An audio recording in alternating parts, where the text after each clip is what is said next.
El régimen de Israel en casi 16 meses asesinó a más de 61.000 palestinos en la franja de Gaza. La cifra obedece al balance de la oficina de medios del gobierno gazatí. Sin embargo, el sionismo ha amenazado a la resistencia palestina con reiniciar los bombardeos por supuestas violaciones a la tregua tras acusarle de no entregar el cuerpo que correspondía a una de las retenidas de la ocupación. Bienvenidos a esta edición de Detrás de la Razón.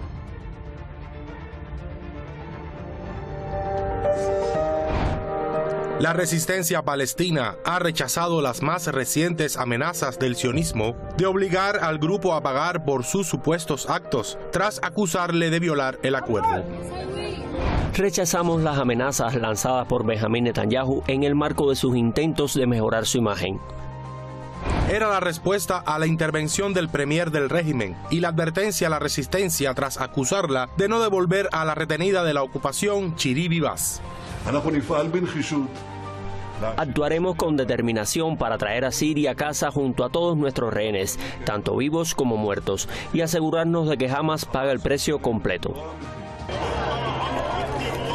La resistencia, por su parte, ha aclarado que el cuerpo de la retenida fue encontrado mezclado con otros restos humanos entre los escombros de un ataque aéreo israelí y pidió a las autoridades israelíes devolver el cuerpo de la mujer gazatí que habían entregado hace solo un día. El grupo además denunció que Benjamín Netanyahu está estancando el inicio de la segunda fase de la tregua.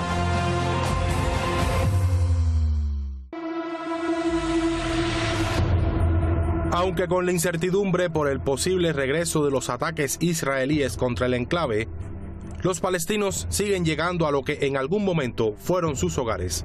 Así permanece buena parte del norte de Gaza. Acá todavía no llega la maquinaria pesada necesaria para la remoción de escombros. Una clara violación del alto el fuego por parte de Tel Aviv. Después del alto el fuego me dijeron que mi casa en el norte de Gaza había sido destruida. Respondí diciendo que viviría en las ruinas. Sin embargo, cuando llegué a mi barrio ya no podía reconocerlo. El número de asesinados, por su parte, no deja de aumentar. Ya son más de 48.300 los constatados por el Ministerio de Salud de Gaza. La oficina de medios del gobierno, sin embargo, asegura que son al menos 61.700, pues suma a los desaparecidos que permanecen bajo los escombros.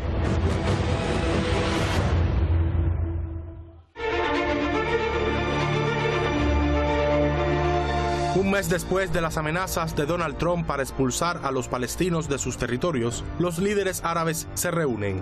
No están todos. Es un encuentro en Riad, Arabia Saudí, previo a la reunión de la Liga Árabe y de la Organización de Cooperación Islámica. Los líderes de Egipto, Qatar, Arabia Saudí, Jordania, Emiratos Árabes Unidos y la Autoridad Palestina buscan elaborar un plan de recuperación para Gaza destinado a contrarrestar la propuesta del presidente estadounidense. Según la ONU, reconstruir el enclave costaría no menos de 53.000 millones de dólares. Mientras la población árabe no deja de defender la causa palestina. Esta es Jordania. El reino ha albergado la más reciente protesta multitudinaria contra el genocidio de palestinos.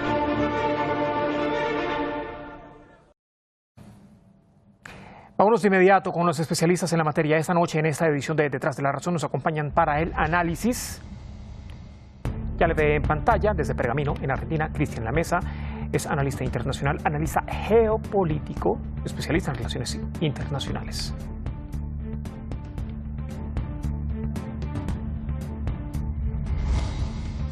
Y desde Astana, en Kazajistán, la excelentísima embajadora de la República Bolivariana de Venezuela ante esta nación asiática, ante Kazajistán, Rosalba Loé, es analista internacional, es internacionalista y también es especialista en relaciones internacionales y diplomacia. Señores, ¿cómo están? Bienvenidos, señora embajadora.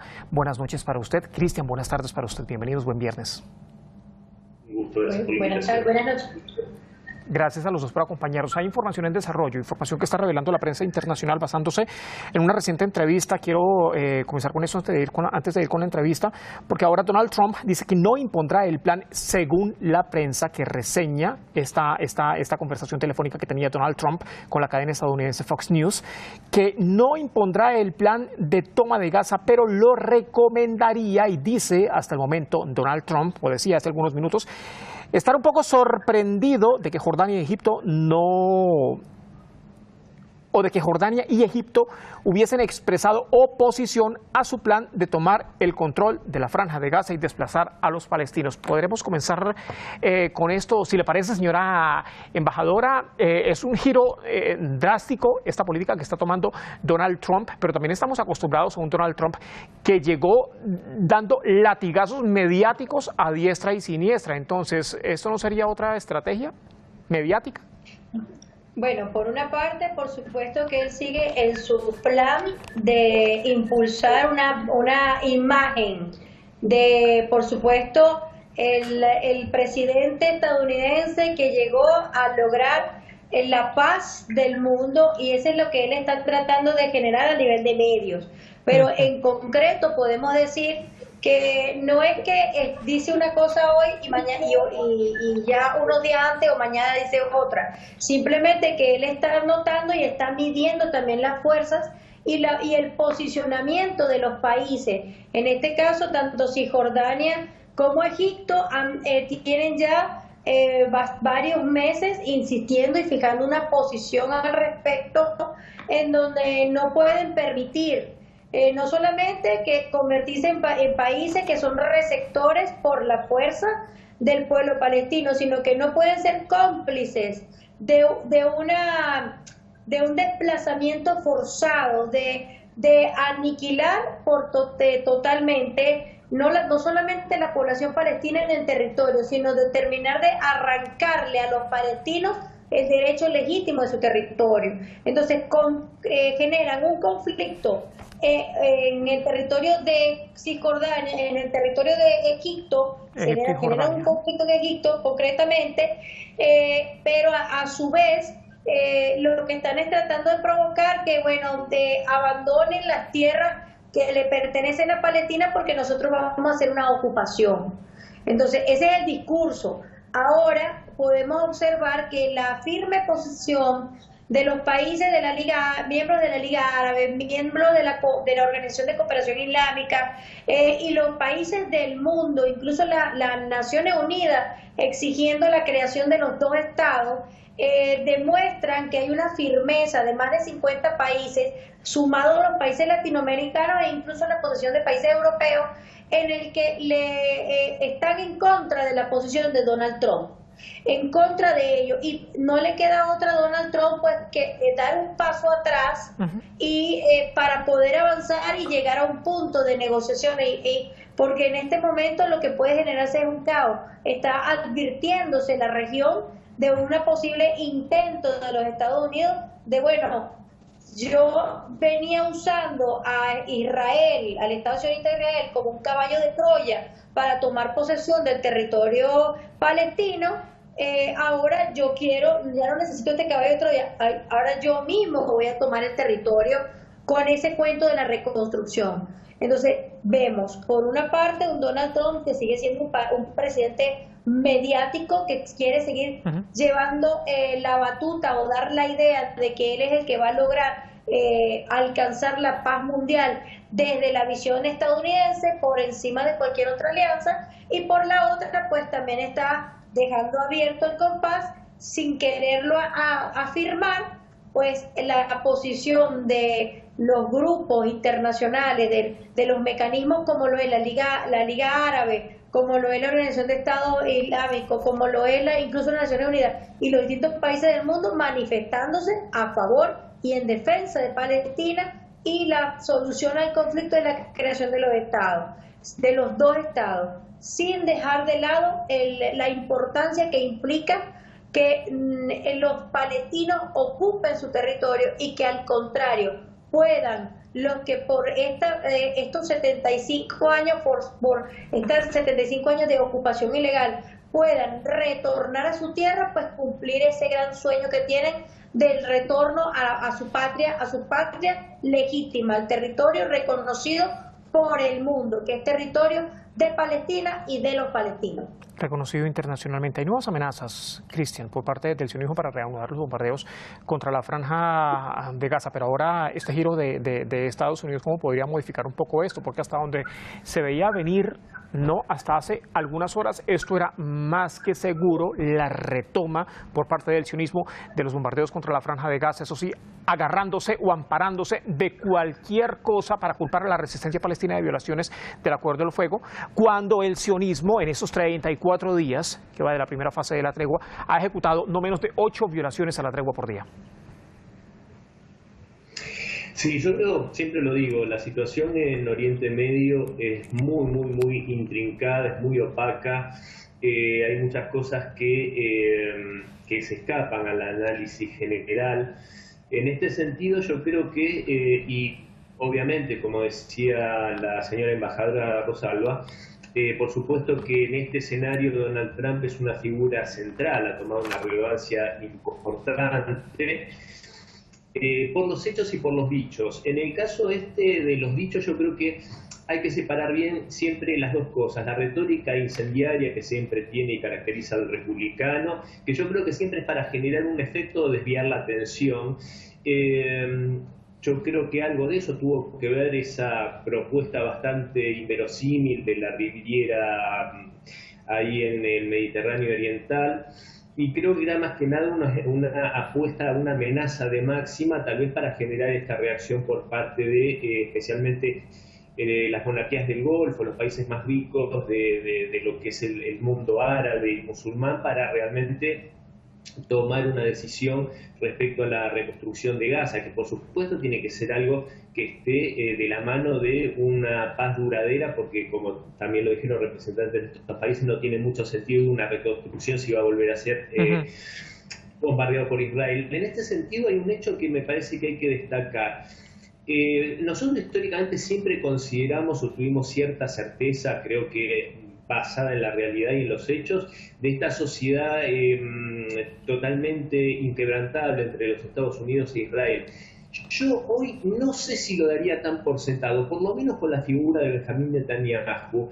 Y en este sentido yo vuelvo a recalcar lo que hace en contraste con lo que dice Donald Trump. Y hay dos hechos que me parecen interesantes. Uno es ese famoso tweet, no fue un tweet porque fue por su red social, Truth Social, cuando retuiteó, bueno, vamos a seguir con eso que es lo que la gente entiende, unos dichos de Jeffrey Sachs, si no me equivoco, cuando trató a Netanyahu de hijo de su madre, básicamente, y que era el responsable de haber llevado a la guerra a Estados Unidos en innumerables ocasiones, en un discurso que dio en una universidad, y Trump lo retuiteó, con lo cual está como avalando y haciendo tuyas esas palabras. Y por otro lado, la posición que tomó a través de su representante para Medio Oriente, Steve Witkoff, cuando en esa posición realmente detestable por parte del representante de Israel, de ampararse en que era el Shabbat y que no iba a poder recibirlo para negociar el alto al fuego, que eso sí es algo concreto, más allá de las violaciones de Israel, por lo menos la gran carnicería se logró frenar, y ante esta respuesta descarada por parte de Netanyahu de que no podía porque el Shabbat, y Witkoff le dijo que iba a estar el sábado temprano y que lo iba a recibir sí o sí, y lo terminó obligando a sentarse en la mesa para sellar ese acuerdo. Yo creo que en este caso, no sé hasta qué punto, sinceramente lo digo, y basándome también en lo que está pasando en el escenario ucraniano, no sé hasta qué punto Netanyahu tiene una carta blanca o realmente su posición es en una cuerda floja, porque también está el reclamo incesante de los familiares de los secuestrados, reclamando por sus familiares, y con una caída en la popularidad enorme que no viene de ahora, sino de antes del 7 de octubre. Más el juicio que tiene en contra. Cuando se inició esto, y con esto cierro. Y de vuelta, siguen habiendo elementos que a mí me parece que siguen siendo muy opacos en tanto y en cuanto qué sucedió ese 7 de octubre y cuánto dejó que sucediera el mismo Netanyahu. Ya quiero abordar, dentro de unos minutos, voy mientras tanto con la señora embajadora Cristian, pero ¿por qué el impedimento del sionismo para abordar al menos las conversaciones para la segunda tregua? ¿Cuánto le juega en contra esta segunda tregua, o la segunda fase, perdón, de la tregua al sionismo? Señora embajadora, este pronunciamiento de Donald Trump llega justo después, ¿no?, de que terminase esa reunión de varias bandas que se daban en Arabia Saudí, en Riad, como preludio a la cumbre de la Liga Árabe que se va a ejecutar el 4 de marzo y la posterior reunión de la Organización de Cooperación de Shanghái, o Organización de Cooperación Islámica, perdón. Y acá lo que me llama poderosamente la atención es que los líderes árabes en ningún momento, en medio de todas las declaraciones que dieron a la prensa, bien sea por conjunto o por separado, nunca dijeron que iban a truncar o a impedir el plan de Donald Trump, sino que siempre se ampararon en esa propuesta de Egipto de establecer un plan para la recuperación de la Franja de Gaza, que, dicho sea de paso, basándonos en cifras de la Organización de las Naciones Unidas, costará más de 50.000 millones de dólares o 50 billones de dólares. ¿Sabían algo los países árabes o era ya de esperar esto que estaba ahora lanzando Donald Trump? Es completamente comprensible que la única forma de volver a hacer habitable la Franja de Gaza para que pueda ser ocupada legítimamente por los palestinos es la reconstrucción. Siempre está el negocio de la guerra, como lo he dicho en alguna entrevista, y detrás del negocio de la guerra, el segundo negocio que sigue en esta cadena productiva de la muerte del imperialismo ha sido la reconstrucción. Destruyo para después reconstruir. Y por supuesto que siempre este plan propuesto de reconstrucción de la Franja de Gaza, lo que es como una gran licitación. O sea, voy a tratar de hacer el símil. Es como una especie de gran licitación por una obra de reconstrucción de una ciudad. Entonces, en este caso, quien pretende tomar la obra es los Estados Unidos, por eso habla del plan de la Riviera. Pero el planteamiento de Egipto es: no, nosotros lo vamos a reconstruir. ¿Desde qué base? No necesitamos que vengan los Estados Unidos, que vengan los gobiernos imperialistas, que realmente son neocolonialistas, y esto es un proceso de intento de ocupación neocolonial con la excusa de reconstruir y de apoderarse del territorio. Trató Donald Trump, lo leía justamente estos minutos, trató Donald Trump creyendo él que reclamándole a Egipto y a Jordania las grandes sumas de dinero que Estados Unidos le ha dado a ambos países para la factura palestina y otras deudas que según él, tanto Egipto como Jordania iban a ceder ante las peticiones. Es decir, Trump pretendía cobrarles la deuda o comprometerlos con una supuesta deuda. Entonces, el negocio, si va a haber un negocio de licitación, pues nosotros, los países miembros de la Liga Árabe y especialmente de la Organización de Cooperación Islámica, que es el mecanismo de integración más numeroso y el segundo más grande después de Naciones Unidas, y eso le da una fuerza y un poder de voto y de veto. Entonces, este es un mecanismo de integración agrupado con un proponente como lo es Egipto, en este caso y Jordania. Lo que están haciendo es decirle a Donald Trump, a los Estados Unidos: nosotros nos encargamos de reconstruir de las cenizas, de reconstruir a Palestina y seguir ayudando a nuestra gente, a los palestinos, que son nuestra propia región, y no te vamos a dar oportunidad para que trates de ocuparlo. Básicamente, en líneas generales, es lo que se está discutiendo. Estoy tratando de hacer un símil lo más fácil de entender posible, porque es eso: están peleándose por una licitación, y la excusa de la licitación, la factura palestina. No se va a permitir un segundo Afganistán, donde los Estados Unidos ocuparon 20 años el territorio y después lo dejaron más desposeído y más destruido. Palestina no es Afganistán. Palestina le duele al mundo entero. Y es el mundo entero el que se está pronunciando. Y qué mejor que en la propia región del Oriente Medio, de los mecanismos de integración regional, como la Organización de Cooperación Islámica, la Liga Árabe y los mecanismos regionales para reconstruirlo. Entonces, Palestina la reconstruye los mismos estados de la región unida como son. Exactamente. El eje de la resistencia. El eje de la resistencia que hace parte también de esta organización de cooperación islámica. Algunas naciones que hacen parte de este organismo de la Organización de Cooperación Islámica. Cristian, a ver, la resistencia está acusando nuevamente al sionismo de retrasar de manera deliberada, aseguraba la resistencia de Hamás en un comunicado, de manera deliberada el inicio incluso de las conversaciones para la segunda fase de la tregua. ¿Qué está pasando en el sionismo? ¿Por qué no le conviene iniciar la segunda tregua? ¿Cuánto le puede jugar la segunda fase en contra del sionismo? Bueno, Juan Carlos, es muy interesante porque eso nos abre un abanico de posibilidades que yo creo que ahí es cuando digo que hay muchas cosas que están bastante más ocultas de lo que se nos muestra en la primer capa, digamos.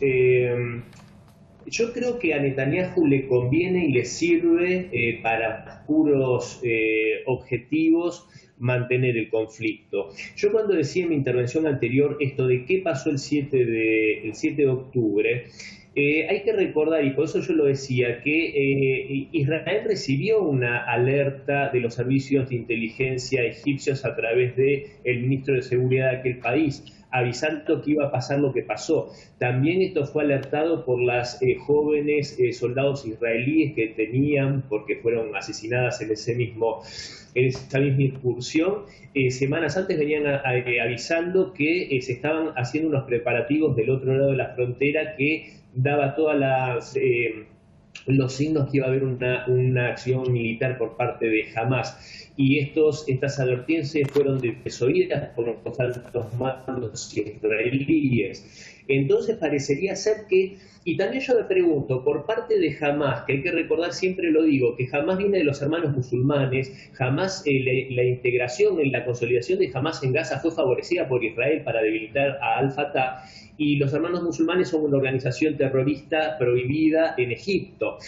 Por eso justamente la reticencia de Egipto a abrir sus fronteras y permitir el paso de grandes cantidades de palestinos, porque por supuesto entre esa gran cantidad de inocentes se le infiltrarían grupos que ya intentaron desestabilizar en Egipto.